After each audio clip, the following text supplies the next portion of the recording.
Recevez nos salutations fraternelles en Jésus, chers internautes. Bienvenue dans ce premier numéro de l'année 2026, consacré au souhait de vœux de Nouvel An.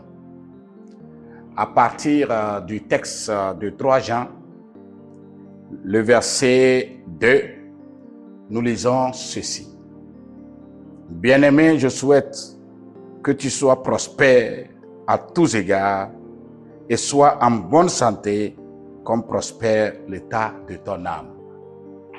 En ce début d'année, dans ce numéro consacré à la mission intégrale qui se veut pour objectif premier le développement holistique de l'homme, nous aimerions formuler nos vœux de bonheur, de santé, de prospérité et de longévité à tous égards.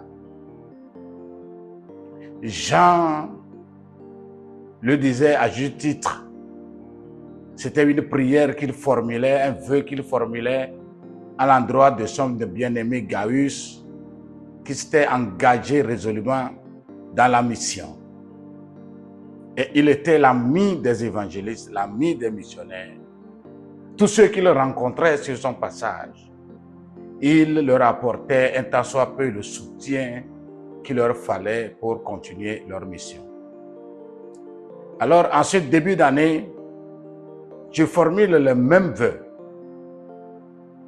de prospérité à tous égards, comme le souhaitait l'apôtre Jean à Gaius. Bien-aimé, je souhaite que tu prospères à tous égards et que tu sois à bonne santé comme prospère l'état de ton âme.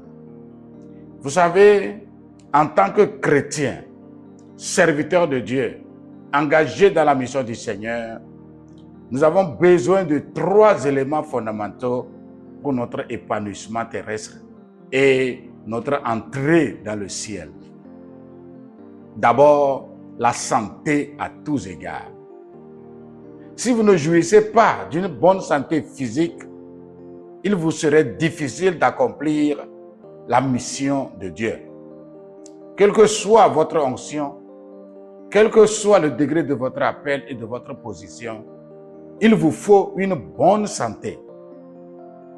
Certes, la bonne santé émane de Dieu, mais au même moment, Dieu nous a dotés des éléments susceptibles de nous accorder cette bonne santé.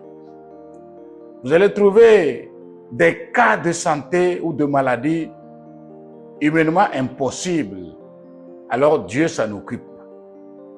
Mais les situations de santé humainement possibles, Dieu l'a mis sur notre compte. C'est dans ce sens que nous devons penser aussi à la prospérité à tous égards. La prospérité matérielle comme financière est du ressort de Dieu, mais au même moment du ressort de l'homme. Parce que pour acquérir cette prospérité, Dieu fait sa part, mais il faut que l'homme aussi fasse la sienne.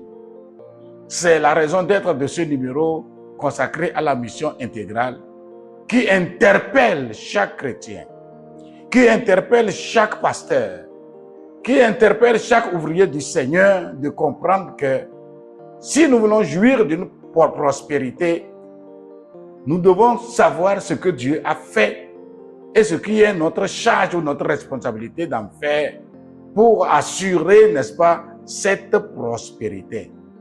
Et je crois que c'est le cas que l'apôtre Jean demandait à Gaius. Parce que quand vous lisez la suite de cette lettre, vous verrez que l'apôtre Jean recommande à Gaius de marcher dans la vérité, de marcher dans l'amour du prochain, de marcher à faire du bien à son entourage et de s'engager littéralement à créer du bonheur à autrui.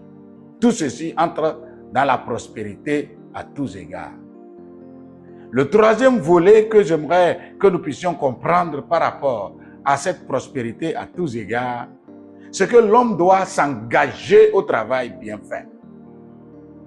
Si Gaius est prospère, cela n'était pas seulement du ressort de Dieu, Parce que, au grand jamais, Dieu ne fait pas tomber des billets de banque du ciel. Il faut l'engagement de l'homme. Vous pouvez prendre n'importe quel texte de bénédiction et de prospérité dans la Bible. Vous verrez le côté de Dieu et vous verrez également le côté de l'homme, c'est-à-dire ce que Dieu a fait et ce que l'homme fait pour concrétiser cette bénédiction. Alors, en ce début d'année, par rapport à ce troisième volet, je vous interpelle et je vous invite tous, pasteurs, chrétiens, évangélistes, missionnaires, à comprendre, n'est-ce pas, le concept du travail bien fait.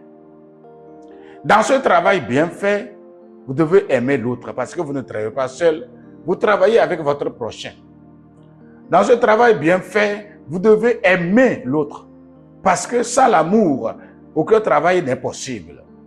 Dans ce travail bien fait, vous devez la vérité dans votre bouche et dans vos actions.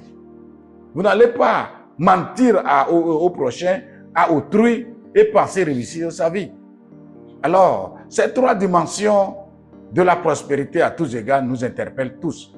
Et nous sommes invités, frères et sœurs, à nous engager cette année encore dans la mission intégrale, à partir, n'est-ce pas, de la prière pour solliciter la faveur de Dieu, à partir de l'amour du prochain, parce que nous sommes appelés à travailler avec eux, et à partir de l'engagement dans un travail bien fait, dans un travail engagé, fourni, pour attirer la faveur de Dieu. Que Dieu vous bénisse, que Dieu étende vos limites à tous égards, et que cette année, la prospérité soit visible dans le domaine spirituel, dans le domaine matériel, dans le domaine social. Je vous souhaite une bonne et heureuse année 2026. Shalom, shalom et shalom.